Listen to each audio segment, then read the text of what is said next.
और भगवान से यह प्रश्न करते हैं श्री राम से कि मैं आपकी क्या सेवा करूं।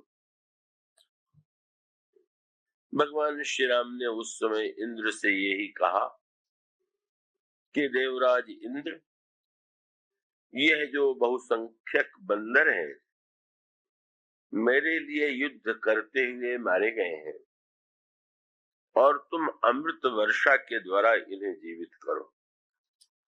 मम हित लाग तजे इन प्राणा और सकल जियाऊ सुरेश सुजाना। उस समय पार्वती के मन में एक जिज्ञासा हुई कि क्या भगवान श्री राम स्वयं बंदरों को जीवित नहीं कर सकते थे क्या, जो उन्होंने इंद्र से बंदरों को जीवित करने का अनुरोध किया।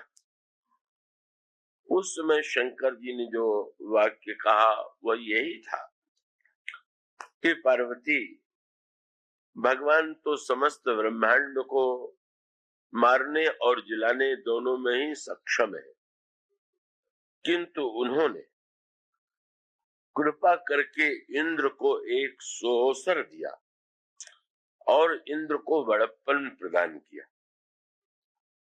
इसका सांकेतिक तात्पर्य यह है, और मैं आशा करता हूं कि आप उसे पूरे मनोयोग से सुनेंगे। स्वर्ग में निवास करने वाले जो देवता हैं, देवत्व की प्राप्ति जो होती है वो पुण्य के परिणाम स्वरूप होती है, ऐसी हमारे शास्त्रों की मान्यता है। जो सत्कर्म करते हैं, पुण्य करते हैं, उन उत्कृष्ट कर्मों का परिणाम होता है देवत्व। और उस देवताओं का जो वर्णन किया गया है वो इस रूप में किया गया है कि देवता कभी बूढ़े नहीं होते, वो निरंतर युवा रहते हैं, उन्हें शरीर में कभी कोई रोग नहीं होता। और इस वर्णन को पढ़ करके व्यक्ति के मन में स्वभावतः देवत्व पाने की इच्छा होगी ही, क्योंकि व्यक्ति इस जीवन में वृद्धावस्था से, रोग से, मृत्यु से भयभीत रहता है और इसीलिए व्यक्ति ये चाहता है कि मैं वृद्ध न हूं, मैं न मरूं, और यह स्वर्ग में सुलभ है। किंतु पुराणों में और श्री रामचरितमानस में भी यह कहा गया कि गहराई से यदि विचार करके देखें तो देवत्व जो है ऐसी वस्तु नहीं है कि जिसे जीवन का परम लक्ष्य बनाया जाए, और इसे इस रूप में प्रस्तुत किया गया कि वहां वृद्ध न होकर युवा रह करके, रोग मुक्त होकर के देवता अमृत का पान करते हैं, पर उसके पश्चात उस देवत्व का उपयोग किस रूप में करते।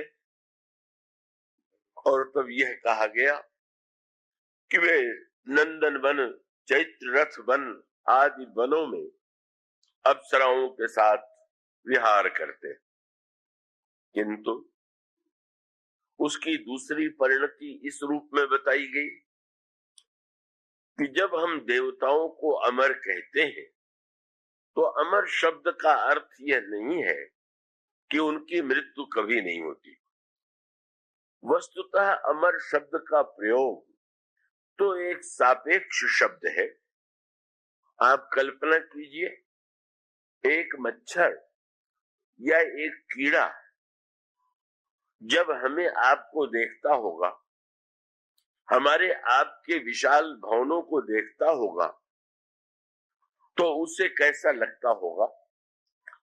यूं यही कह सकते हैं कि उनमें चेतना नहीं है, पर एक क्षण के लिए यदि कल्पना करें कि वे मनुष्यों को और इन भवनों को देखते होंगे तो उन्हें यही तो लगता होगा कि ये तो दिव्य देवता है, यही स्वर्ग है और ये अमर के रूप में इसमें निवास करते हैं। क्योंकि एक मच्छर की तुलना में, एक कीड़े की तुलना में व्यक्ति की आयु बहुत बड़ी है और इसलिए उसकी दृष्टि में एक मनुष्य अमर है। जब वो भोग सामग्रियों को, मनुष्यों को जो भोग सामग्री प्राप्त है, जब उन पर दृष्टि डालता है तो उसको लगता है कि यही देवत्व है।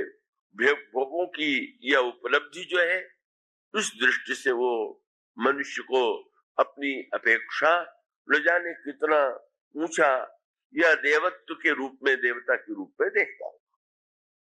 और ठीक इसी प्रकार से हम लोग भी जो है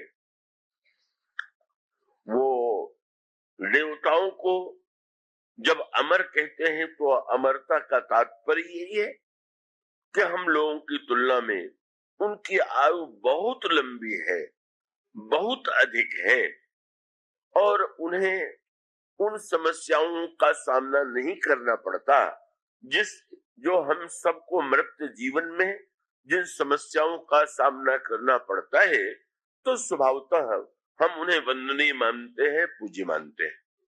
किंतु क्या होता है, देवत्व प्राप्त करके यदि कोई व्यक्ति विविध भोगों को भोगे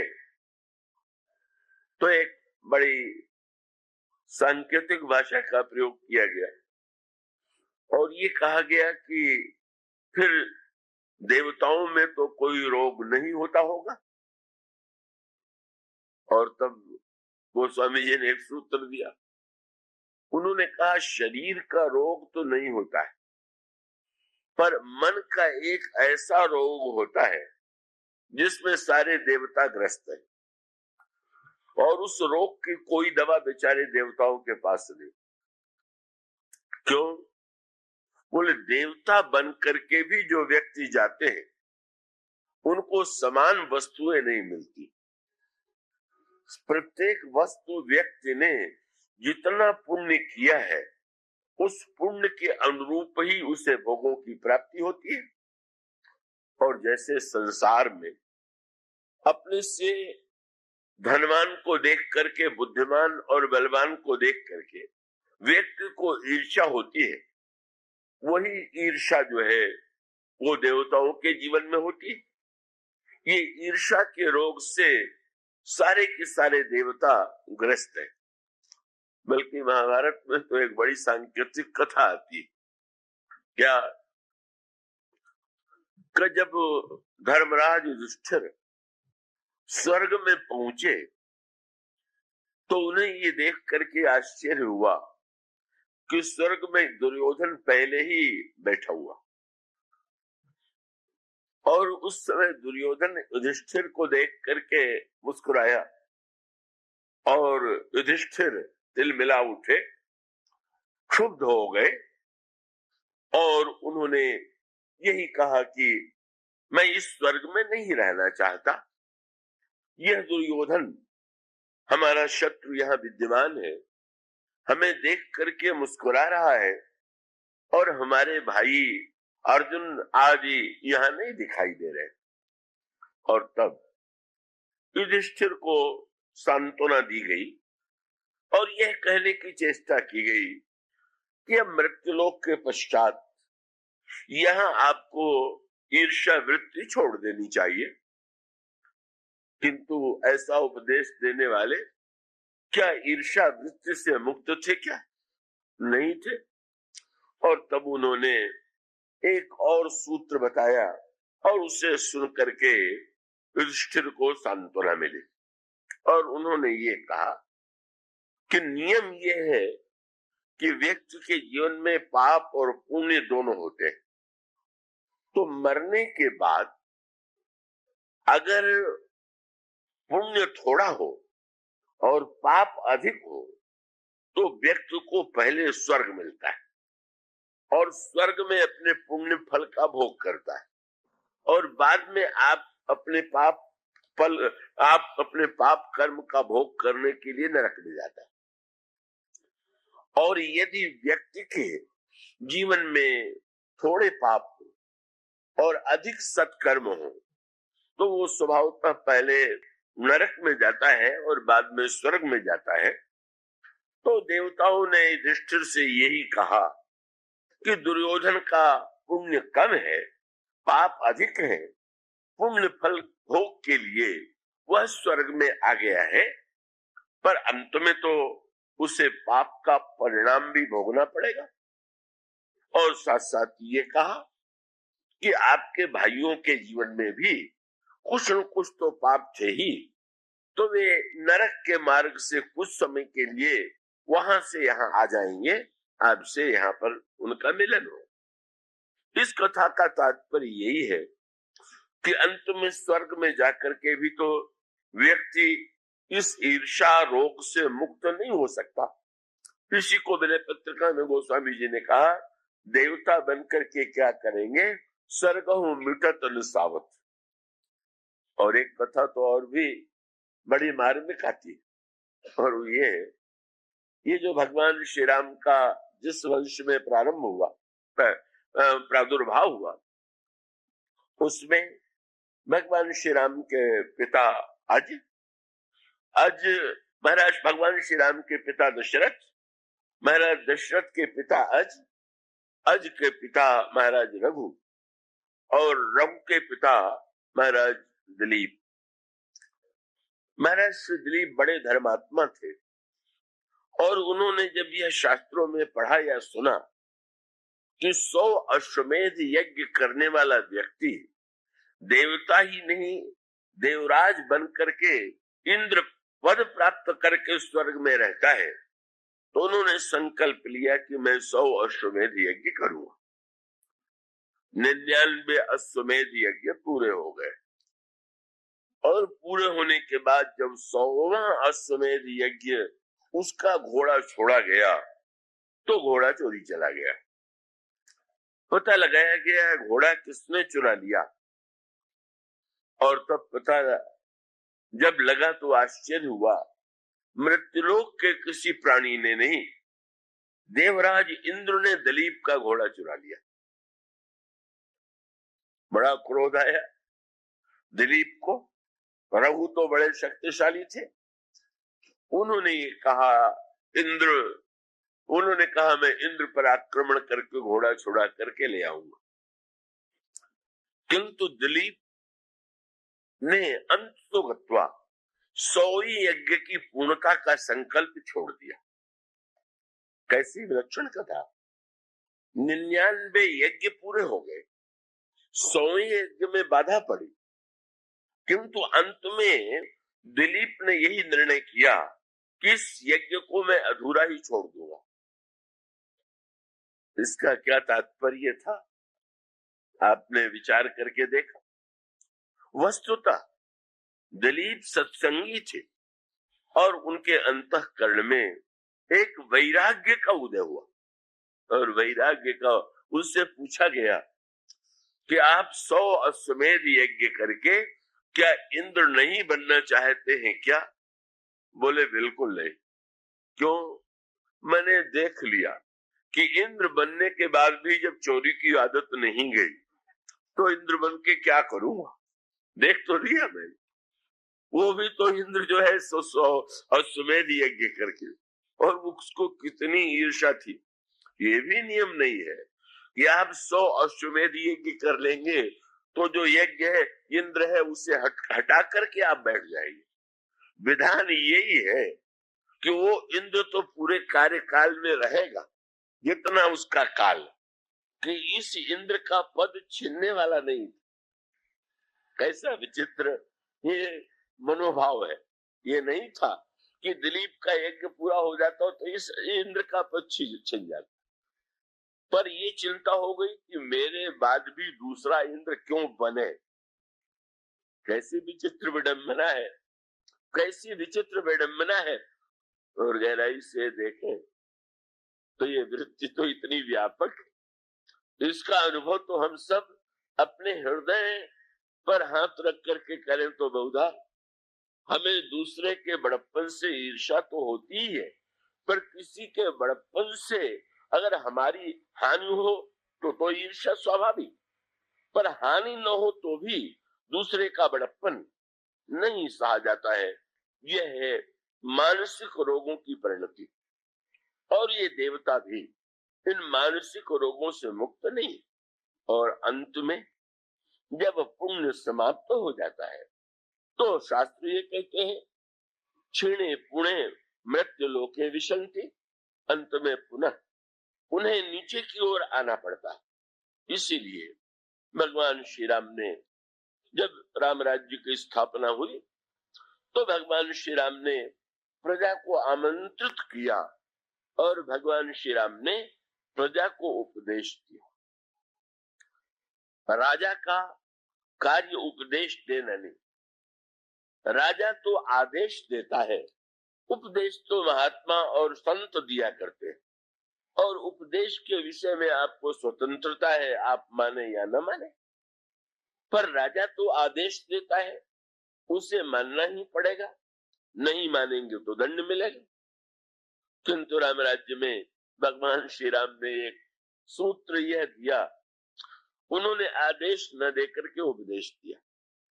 और उपदेश देने के साथ साथ भगवान राम ने एक वाक्य और भी कह दिया, कहूं करहु जो तुम ही सुहाई, मुझे जो उचित लगा वो मैंने कहा, आप लोगों को जो प्रिय लगे वो कीजिए। मानो भगवान श्री राम शासन पर, सिंहासन पर बैठते हुए भी व्यक्ति के विवेक को प्रेरित करते हैं। वे आदेश देकर के किसी को धर्म की दिशा में पालन करने की दिशा में प्रेरित नहीं करते। यही राम राज्य का दर्शन है, यही राम राज्य की विशेषता। और तब भगवान श्री राम ने जो अपने नागरिकों को उपदेश दिया, उसमें भगवान श्री राम ने कई सूत्र दिए। और वे सूत्र यह थे कि जो मनुष्य का शरीर प्राप्त हुआ है यह बड़ा ही दुर्लभ है, और इस दुर्लभ शरीर को पा करके इस शरीर में एक विलक्षणता है जो देव शरीर में नहीं। और वो अंतर यही है कि देवता ईर्ष्यालु तो हो सकता है, पर वो चाहे भी तो होड़ करके आगे नहीं बढ़ सकता। उसको तो जो पूंजी है उसी का भोग करना है। पर मनुष्य के लिए यह सुविधा है कि अगर वो किसी से ईर्ष्या करे और बढ़ना चाहे तो वो पुरुषार्थ करके बढ़ सकता है। तो मानो व्यक्ति के सामने तो बढ़ने का मार्ग खुला हुआ है। मनुष्य बदल सकता है पर देवता बदल नहीं सकता। इसलिए मनुष्य शरीर की तुलना जो की गई वो लोहे से की गई। मनुष्य का शरीर क्या है? मानो लोहा। और देवताओं का शरीर क्या है? मानो चांदी। अगर किसी से पूछा जाए कि आप लोहा लेंगे कि चांदी लेंगे, तो कौन ऐसा व्यक्ति होगा कि जो ये कहे कि मैं लोहा लूंगा? प्रत्येक चांदी की मांग करेगा। पर एक बार जब यह घोषणा की गई और सामने वाले व्यक्ति ने यह कहा कि मुझे लोहा चाहिए, तो लोग आश्चर्य से मुंह देखने लगे, इतना बड़ा मूर्ख के ये लोहा मांग रहा। पर बाद में पता चला कि वो सबसे बड़ा बुद्धिमान। क्यों? उसे संत की कृपा से पारस पत्थर मिल गया था और उसे पता कि पारस छुलाने पर भी चांदी चांदी ही रहेगी, पर लोहा जो है वो तो सोना हो जाएगा। इसलिए लोहा लेने में जितनी बुद्धिमत्ता है उतना चांदी लेने में नहीं। तो भक्ति का जो पारस है उस पारस से देवता के जीवन में कोई अंतर नहीं पड़ता। पर ये मनुष्य जो है उस भक्ति के पारस के द्वारा स्वर्ण के रूप में धन्य हो सकता है। इसलिए इस शरीर को देवताओं के लिए भी दुर्लभ भगवान श्री राम ने बताया। और बताते हुए भगवान श्री राम ने यह भी कह दिया कि आप लोग स्वर्ग पाने की चेष्टा न कीजिएगा, क्योंकि स्वर्ग स्वल्प अंत दुखदाई, स्वर्ग भी लघु है और अंत में व्यक्ति को दुख की दिशा में ले जाता है। और इस तरह से मानो ये जो देवत्व है, उस देवत्व के द्वारा, और इसीलिए ये देवता जब राक्षसों से परास्त होते हैं तो उसका एकमात्र तात्पर्य है कि भले ही देवता पुण्य करने वाले हो, तो राक्षस पाप करने वाले हो, पर देवता और दैत्यों का लक्ष्य तो एक ही हुआ। दैत्य और राक्षस भी अधिक से अधिक भोगों को भोगना चाहते हैं और देवता भी अधिक से अधिक भोगों को भोगना चाहते हैं। अब रामायण का दर्शन यह है कि ये जो देवता है यही बंदरों के रूप में जन्म लेते। कृपया तो और भी एकाग्र होंगे, ये भी एक प्रकार की साधना समझ लीजिए। ध्वनि तो अपनी हो ही रही है और वो तो महाभारत की भी चर्चा चल रही है। वैसे तो कथा शांति से ही होती है, पर एक कथा तो तब भी हुई जब चारों ओर युद्ध के बाजे बज रहे थे, हाथी घोड़े, और उस समय भी कृष्ण सुना सके और अर्जुन सुन सके। तो मैं यही आशा करता हूं कि आप लोग इस समय उसी मनोभूमि में अपने को रखने की चेष्टा करेंगे। तो वस्तुतः भगवान श्री राम ये संदर्भ का अभिप्राय है कि वे देवताओं को यह आदेश देते हैं। ब्रह्मा के संकेत ब्रह्मा ये कहते हैं कि इन राक्षसों के विरुद्ध यदि युद्ध करके सफलता प्राप्त करनी है तो तुम बानर बनो। बानर बने। भगवान श्री राम के साथ इन बंदरों ने लंका पर आक्रमण किया और रावण का विनाश हुआ। और उसका अभिप्राय ये है कि जब हमारा सत्कर्म केवल भोगों के लिए होता है तो हम राक्षसों से हारते हैं, पर जब हम सत्कर्मों के द्वारा जो शक्ति हमें मिली है उसके द्वारा हम भगवान की सेवा करते हैं। बानर तनु धरि धरि मही हरिपद सेवहु जाई। तो मानो एक संकेत सूत्र ये है, बानर जो है वो तो अधूरा नर है, वो तो अविकसित है, मनुष्य से भी नीचे, किंतु वह अविकसित वानर भी भगवान की सेवा करके, भगवान की भक्ति करके अंत में लंका के युद्ध में संघर्ष करते हैं और विजय प्राप्त करते हैं। पर ये जैसा मैंने कहा, युद्ध था तो ऐसा तो नहीं था कि कोई बंदर न मारा गया हो, बंदर भी मारे गए थे। आज भगवान ने इंद्र को एक नए प्रकार का कार्य सौंपा और इंद्र को नए प्रकार का कार्य यह था कि आज तक तो तुम अमृत के द्वारा जवानी पाने के लिए, भोगों को भोगने के लिए पर तुम अमृत का दुरुपयोग करते रहे। आज अवसर है, उस अमृत का तुम सदुपयोग करो। और इससे बढ़कर के कोई सदुपयोग नहीं होगा कि जो बंदर मारे गए हैं उन समस्त बंदरों को अमृत वर्षा के द्वारा जीवन दान। और इसका सूत्र यही है कि हम अपनी शक्तियां हम में कितनी है, पुण्य कितना है, महत्व इसका नहीं है। महत्व यह है कि हम उसका सदुपयोग कर रहे हैं कि दुरुपयोग कर रहे हैं। परिणाम ये हुआ कि सारे बंदर जीवित हो गए। कैसा अनोखा युद्ध था। ऐसा युद्ध कभी विश्व के इतिहास में न हुआ है और न तो होगा, जिस युद्ध में एक व्यक्ति भी एक पक्ष का नहीं मरा। बड़ी विचित्र बात, यूं मरे थे पर अंत में जब गणित हुआ तो कोई ऐसा नहीं था कि जो कहा जाए कि इसकी मृत्यु हो गई। पर एक बड़ा और भी सूक्ष्म सूत्र है, और यही रामायण काल की ये जो अंतर है द्वापर युग में और रामायण में, उसका अंतर है। पार्वती जी ने आश्चर्य से कहा, अमृत की वर्षा जब की इंद्र ने, तो महाराज बंदर और राक्षस तो सभी मरे पड़े थे। ऐसा तो उन्होंने किया नहीं कि बंदरों का शव एकत्र करके वर्षा किया। जब वर्षा की होगी तो अमृत बंदरों के साथ साथ राक्षसों के ऊपर भी तो पड़ा होगा। वे क्यों नहीं जीवित? हो सकता था कि साधारण व्यक्ति को ये लगता कि ये तो दंड दिया गया, और उसको दूसरे अर्थों में कहें तो इसका तात्पर्य ये है कि एक ऐसा युद्ध रामायण काल में लड़ा गया जिसमें एक भी सद्गुण का विनाश नहीं हुआ और पूरे के पूरे दुर्गुण विनष्ट हो गए।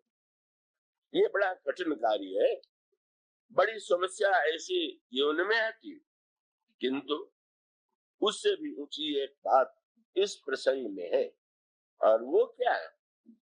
वो ये है कि न जो राक्षस मारे गए वे घाटे में नहीं रहे। क्या हुआ?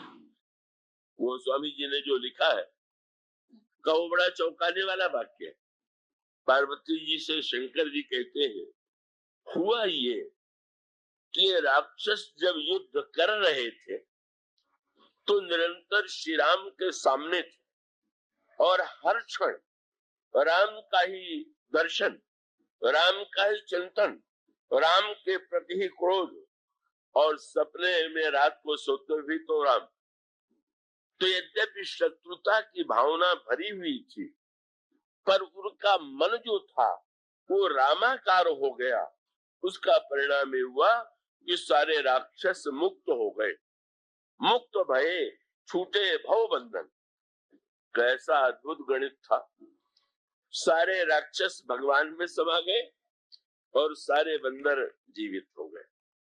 इसका तात्विक अर्थ क्या हुआ कि मानो दुर्गुणों को भगवान श्री राम ने मानो इस रूप में, भगवान का तात्पर्य यह था कि दुर्गुण जब राक्षसों के रूप में जीवित थे तो दूसरों को कष्ट दे रहे थे, पर भगवान ने जब अपने से एकाकार कर लिया, उनको जीवन दान नहीं दिया, तो भगवान का अभिप्राय था कि दुर्गुणों को भी अगर भगवान की दिशा में मोड़ दिया जाए तो उस मोड़ने का परिणाम ये होगा कि वह व्यक्ति जो है, उसकी वृत्ति जो है वो रामाकार हो जाएगी। और उसको यूं कह लीजिए, कुंभकर्ण, भगवान कुंभकर्ण से तेज निकला, भगवान में समा गया। रावण के मुंह से तेज निकला, भगवान में समा गया। राक्षस मरे, भगवान में समा गए। मानो वो एक अलग विस्तार का प्रसंग है। केवल सूत्र इतना ही है कि ये दुर्गुण है। कुंभकर्ण मानो मूर्तिमान अभिमान, भगवान ने मारा और उसको अपने में विलीन कर लिया। तो मानो भगवान का तात्पर्य यह था कि जब संसार में हम अभिमान करते हैं तो अभिमान दूसरों को कष्ट पहुंचाने वाला होता है, अपने आप को भी नीचे गिराने वाला होता है। पर एक अभिमान यदि जीवन में पाल ले, जो सुतीक्षण जी ने भगवान से मांगा, कई वरदान उन्होंने मांगे, घुमा फिरा के मांगे, और अंत में कहा कि प्रभु अब आप एक ऐसा वरदान दीजिए कि जो शायद आपसे कोई न मांगे। क्या? बोले अस अभिमान जाई जन भोरे, मैं सेवक रघुपति पति मोरे। अगर अभिमान हो तो एकमात्र यही हो कि मैं प्रभु का हूं, प्रभु मेरे। मानव सांकेतिक अर्थ ये है कि वो तो वृत्ति का दुरुपयोग जो है वही राक्षसत्व है, और उसी वृत्ति को जब हम भगवान से जोड़ देते हैं तो वही कल्याणकारी मुक्ति का कारण बन जाता है। इसका उल्टा अर्थ नहीं ले लेना चाहिए कि राक्षस बनना ही लाभदायक सौदा है। वो भी कोई ऐसा न समझ लीजिएगा, ये इसका अभिप्राय नहीं है। बस योग कर सकते हैं, श्री सद्गुणों के द्वारा भगवान की सेवा करें और दुर्गुणों को भी भगवान के प्रति भगवान में ही विलीन कर दें, और चिंतन करते करते हम उनसे एक हो जाए। यह है रामायण काल के एक महानतम युद्ध की परिणति।